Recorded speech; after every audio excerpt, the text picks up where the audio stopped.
Hello and welcome again to our question and answer session here brought to you on SUZA TV. You're with me again, Munir Mustafa, as we continue to answer questions which are based on biology in the O-level syllabus. Continuing with our fourth topic on the Form 1 syllabus, which is about the cell. Now, without wasting any time, let's get on with the first question. Question number 1 says, which is a most easy question, which says, what is a cell? Now, most of the time when asked questions about the cell in Form 1, you should have a basic knowledge of what is the cell, the types of the cell, and you should have a knowledge on how to draw and label the cell. So beginning with the first question, what is a cell? You can answer a question like this in two ways. You can either say a cell is the basic unit of life. A simple answer. Or if you want a more specific answer, you can just say a cell is a basic unit of life in an organism, which is more specifically saying any organism. Any living organism is made up of cells, be it a bacteria, be it a tree, or even if it's a human being, a cell is the most basic unit. You cannot have an organism which has no cells. That organism will not be living. Moving ahead to our second part, we are told to define cell differentiation and cell specialization. These two terms are similar and yet are different. Most students confuse these two terms, thinking that they are the same thing. While in actually, to answer this question, you should just say cell differentiation refers to the way the cells are adapted in order to carry out functions efficiently. So cell differentiation is actually the way or showing how the cells are adapted to its work. So by saying cell differentiation, you really just mean saying that the adaptations of the cells, I mean looking at white blood cells, how they are adapted. Looking at how they are adapted, you could say that's their differentiation. While cell specialization refers to the process whereby cells are evolved into having specific functions. So the process whereby cells are being evolved daily, that is cell specialization.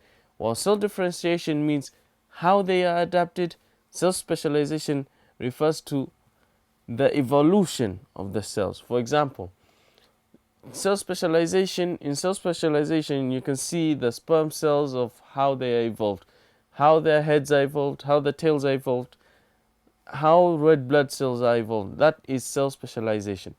But cell differentiation actually means to the adaptations or how they are adapted to carry out their functions. Moving on to our second question, we have to differentiate between prokaryotic and eukaryotic cells.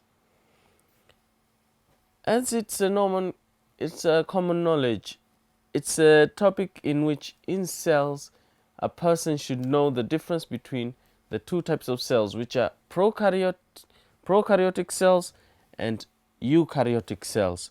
While answering a question like this, you can either draw a table like this shown on the screen, or you could just write one difference and writing the word while, then writing the other part. So if you're answering in a table method, you should just do it like this.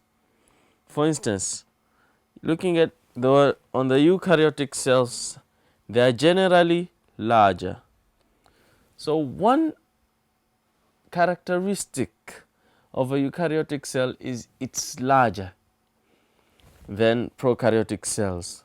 So while differentiating things, you should write two characteristics which go on the same page. For instance, you could write how the size of the eukaryotic cells and prokaryotic cells, but you cannot compare the size to the function. By doing that, you're making a mistake, and most students do the same mistake like this. So eukaryotic cells are generally larger than prokaryotic cells, as prokaryotic cells are smaller. For instance, bacteria cells are prokaryotic cells, while red blood cells in humans and other animals are eukaryotic cells. Another difference is that while eukaryotic cells have membrane-bound organelles such as mitochondria and so on, prokaryotic cells do not have membrane-bound organelles. So that's the difference. You can find mitochondria and other membrane-bound organelles in eukaryotic cells, but you cannot find them in prokaryotic cells. And then prokaryotic cells have a membrane-bound nucleus. This is the most distinguishing fact between prokaryotic cells and eukaryotic cells, as the word eukaryotic means membrane-bound nucleus, while prokaryotic cells do not have membrane-bound nucleus. Actually, their nuclei is just a circular strand. That is what a prokaryotic cell is. Another one is that they are more complex than prokaryotic cells. Eukaryotic cells are more complex as they have different organelles which perform various functions, such as the nuclei which provide genetic material, the mitochondria which provide energy to the cells, the cytoplasm which is a site of some chemical reactions, lysosomes, and so on and so forth. But prokaryotic cells lack those organelles, lack the complexity, so they are less complex. Most eukaryotic cells do not have flagella, and if people are asking what are flagella, a flagella is just a whip-like structure which helps a cell in locomotion. It's found mostly in bacteria and some other prokaryotic cells. So in prokaryotic cells they have flagella for locomotion, while in eukaryotic they do not have flagella. Looking at this, we can see a few differences between them, but in reality a student can write more than 5. 5 is just an agreed number, the minimum. Most of the time students are required to write 5 differences, but you can write even up to 10, 20, whatever the number is, and the time. It depends on the time in which you can answer it. Now moving ahead to our third question. When we are told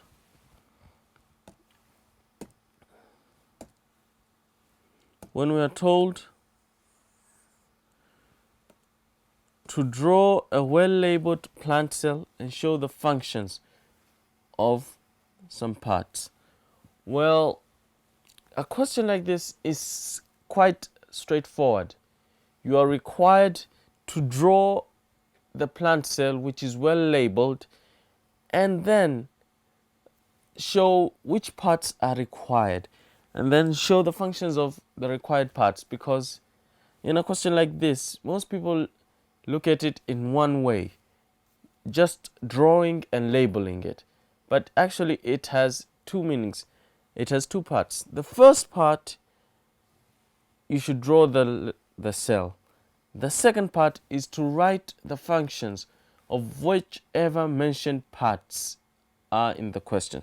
So answering a question like this, you can simply answer it just like by drawing something like this. By drawing something like this,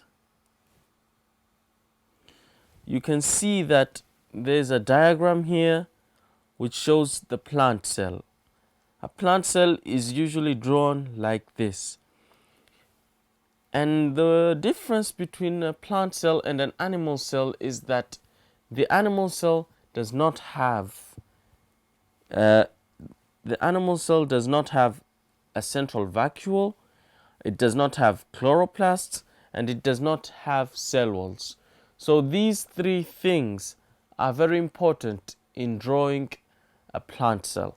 While drawing an animal cell, you are required not to draw any cell wall, do not draw a chloroplast, and do not draw a central vacuole. Those three things are exclusively for a plant cell. So you can draw it like this, and you can label it by showing the most important parts to be shown are in a plant cell. You should show the cell wall, which surrounds the plant cell. You should show the central vacuole, and you should show the chloroplast. These three things differentiate a plant cell with a normal cell, with an animal cell. So as we have seen that this is how you should draw a plant cell. A plant cell looks like this. Moving ahead to the parts required.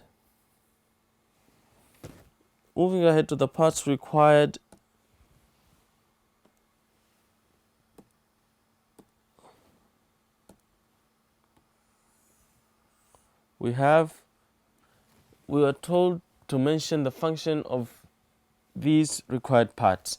The first part, we have already seen how to draw a cell wall. In the second part, there is the cell wall itself. We are told to mention the function of a cell wall. While answering a question like this, you should know, what does the cell wall do? You should actually, a student, while answering a question based on functions, you should know what is the part and what function does it do. In answering a function like this, you can just say the main function of a cell wall is to provide protection and support to the plant, to the cell. The cell wall actually provides protection, as it does not allow many things to go in and go out in the cell membrane. So it acts as a barrier, and also it supports the plant cell, giving it its shape.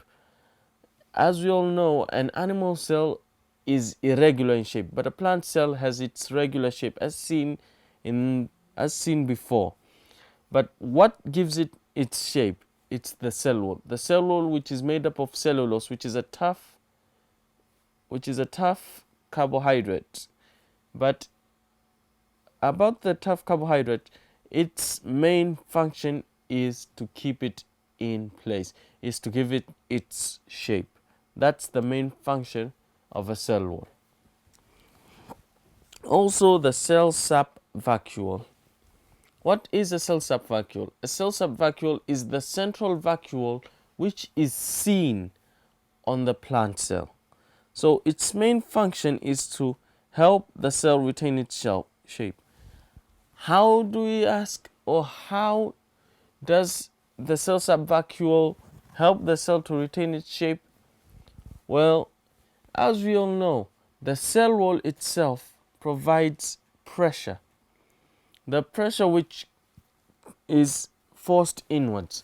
So the cell sap vacuole mainly exerts pressure outwards to counter the pressure which is exerted inwards by the cell wall. So the cell sap vacuole's pressure, every time it exerts its pressure, it helps to keep the cell in shape and help it not to be broken down, or not to be broken down by the cell wall, as the pressure by the cell wall, if left, it would destroy the cell. Also, we have the chloroplast. A chloroplast is also the main organelle which differentiates a plant cell from an animal cell. Its main function is to absorb sunlight during photosynthesis, whereby we know that green plants make their own food from sunlight due to having chloroplast. Chloroplasts have the green pigment chlorophyll, which absorbs the sunlight. So by absorbing the sunlight, it helps the plant to create food. So that is the main function of a chloroplast in the plant cell. Now moving on to our final question. Moving on to our fourth question.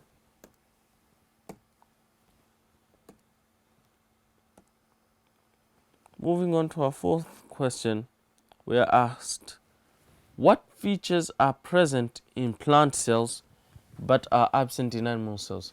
When asked a question like this, the main thing which is needed, the main concept which is needed is that the student should know that what is required here is nothing but differences.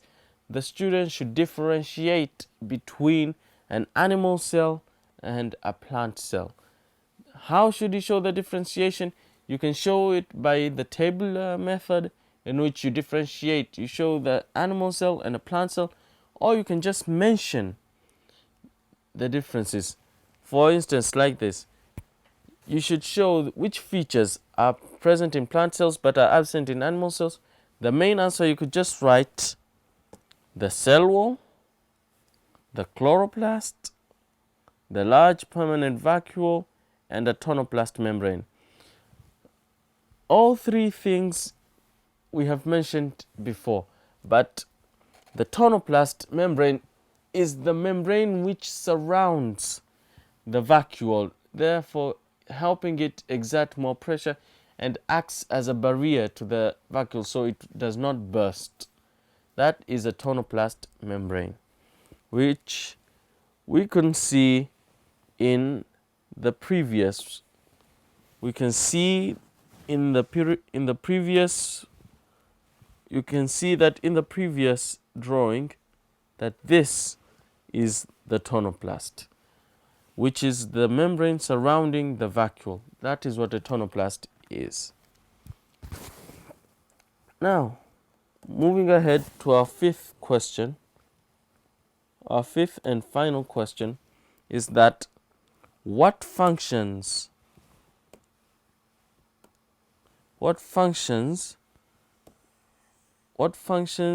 do these parts have in a cell? We are asked that inside the cell, we know that there are many organelles, but we are asked to show what functions do they have. So, by saying what functions do they have, for instance, we have the nucleus, the mitochondria, the cell vacuole, the cell membrane, and lysosomes. We are asked to mention their functions. You can mention it by taking one word and showing its functions, or by using a tabular method just like this. So beginning, we have the nucleus. We are asked, what job does a nucleus have in a cell? It can either be a plant cell, it can either be an animal cell. Here, it does not matter which type of cell you are asked. What matters is saying the function of the cell. So, the function of the nucleus is first to determine the chemical processes. How does the nucleus determine chemical processes which take place in the cell? That is due to the fact that it has DNA. DNA, which is the short form for deoxyribonucleic acid. Deoxyribonucleic acid. The DNA has many functions. One of those functions is to determine chemical processes which take place in the cell. That is one of the functions of DNA, which we will learn as we go ahead in other sessions. Another one is to control the functions of all parts of the cell. As we should know that the nucleus is the master, or we should say the nucleus is the master organelle of the cell, in which if a cell does not have a nucleus, it has a short life and very short function. For instance, the red blood cell lacks a nucleus, lives for only 120 days, in which it lacks a nucleus because it needs much space to store oxygen in the hemoglobin. That is why the red blood cell has no nucleus and has a short life. So if the nucleus's main function is to control all functions of the cell. Another one is to determine the cell's size, shape, and function. That is saying its specialization also depends on the nucleus. The cell specialization depends on its nucleus. So the fact that the nucleus's main function is to determine its size, its shape, and its functions. So we know that cancer cells are abnormal cells. Cells in which the nucleus does not work properly. It can be either due to genetically hereditary diseases or cancer causing agents, which is something for our later sessions. Also, to determine the hereditary characteristics of the cell. This is due to the fact that there are chromosomes in the nucleus. Due to the fact that there are chromosomes in the nucleus in which they undergo meiosis and mitosis, it determines the hereditary characteristics of a cell. So whilst a cell divides, its hereditary materials from the DNA, from the chromosomes, are determined through the nucleus. Also, we have the mitochondria. The mitochondria is one of the most famous, after the nucleus, is one of the most famous organelles which are known inside the cell. So the main function of a nucleus, we know that it's the powerhouse of the cell. By saying that it's a powerhouse of the cell, we just mean that all energy producing processes such as respiration take place in the mitochondria. The mitochondria has smooth places and has indentations. These indentations are called the cristae. As in the cristae, the respiration takes place, and we all know that respiration requires or produces energy. So as it produces energy, we can say that the mitochondria is the powerhouse of the cell, as energy is produced from the mitochondria. We have the cell vacuole. The cell vacuole, we can say this in form of the animal cell or plant cell. In animal cells, the main function of cell vacuoles is to secrete and excrete wastes. So all waste products from the cell are excreted and secreted from vacuoles. In plant cells, it provides pressure to support the cell, as we have seen in the cell sap vacuoles function. We have the cell membrane. The cell membrane's main function is to act as a barrier, to allow some substances to enter and to disallow other substances to enter or leave. So a cell membrane's main function is to just be a barrier, as the cell membrane is made up of proteins and fats. This causes it to be a very effective barrier, a semi-permeable membrane-like substance. Also, we have the lysosome. A lysosome is nothing but a circular organelle inside the cell. This organelle has a function in which it is used to digest certain materials within the cell. These cells can be digested materials or pathogens or other things. And also they are used to destroy bacteria and worn out cells. All bacteria and all worn out cells are destroyed inside the lysosome. The lysosomes contain enzymes which work by destroying worn out cells and destroying bacteria. Also, lysosomes have a function and are called suicide bags. Why are lysosomes called suicide bags? Because they have a function which is called autolysis, which means self-breakdown. As a self-breakdown means that when the cell reaches a certain period, the lysosome's membranes burst, releasing the enzymes into the cell, whereby the cell is digested by the lysosome enzymes. I'd like to continue with our answering questions by asking questions, looking at questions found in the exams and answering them. But let us stop here for today. I hope that you enjoyed this session. Join us for the next session as we continue to tackle questions brought in or tackles questions found in biology in the O-level syllabus. Thank you, and let's meet again.